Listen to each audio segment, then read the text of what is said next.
பிலிப்பியருக்கு எழுதிய திருமுகம் 3ஆம் அதிகாரம். இறுதியாக என் சகோதர சகோதரிகளே, ஆண்டவரோடு இணைந்திருப்பதில் மகிழ்ச்சி அடையுங்கள். எழுதியதையே மீண்டும் எழுதுவது எனக்கு தொல்லையாயில்லை. உங்கள் நன்மைக்காகவே எழுதுகிறேன். அந்த நாய்களிடம் எச்சரிக்கையாயிருங்கள். அந்த கெட்ட ஊழியர்களிடம் எச்சரிக்கையாயிருங்கள். உறுப்பு சிதைப்போரை குறித்து எச்சரிக்கையாயிருங்கள். ஏனெனில் உடலை சார்ந்தவற்றில் உறுதியான நம்பிக்கை கொள்ளாமல் கடவுளின் ஆவிக்கேற்ப வழிபட்டு கிறிஸ்து இயேசுவை பெருமைப்படுத்தும் நாமே உண்மையான விருத்த சேதனம் செய்து கொண்டவர்கள்.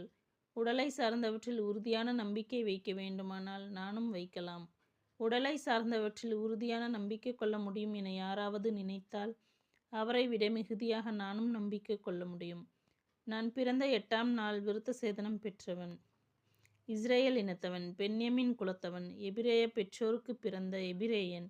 திருச்சட்டத்தை கடைபிடிப்பதில் பரிசேயன். திருச்சட்டத்தில் எனக்கு இருந்த ஆர்வத்தால் திருச்சபையை துன்புறுத்தினேன். திருச்சட்டத்தின் அடிப்படையிலான நீதி நெறியை பொறுத்தமட்டில் குற்றமற்றவராயிருந்தேன். ஆனால் எனக்கு ஆதாயமான இவை அனைத்தும் கிறிஸ்துவின் பொருட்டு இழப்பு என கருதினேன்.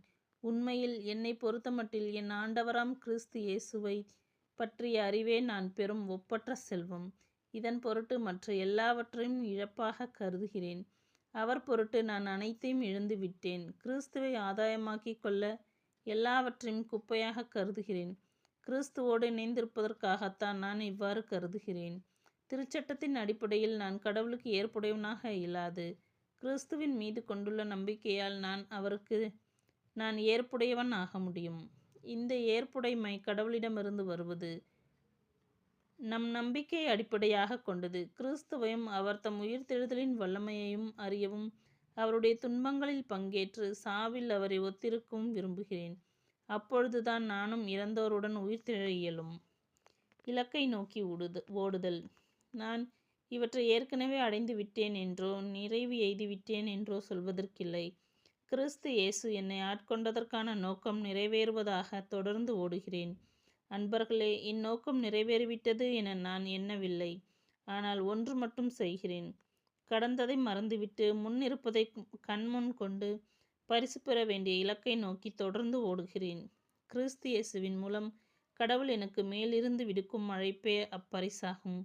எனவே நம்மில் நிறைவு அடைந்தோர் யாவருக்கும் இத்தகைய மனநிலையே இருத்தல் வேண்டும். எதை பற்றியாவது நீங்கள் மாறுபட்ட கருத்து கொண்டிருந்தால் அதை பற்றி உண்மையை கடவுளே உங்களுக்கு வெளிப்படுத்துவார். நாம் எந்த நிலையை அடைந்திருந்தாலும் அதற்கேற்ப தொடர்ந்து நடப்போம்.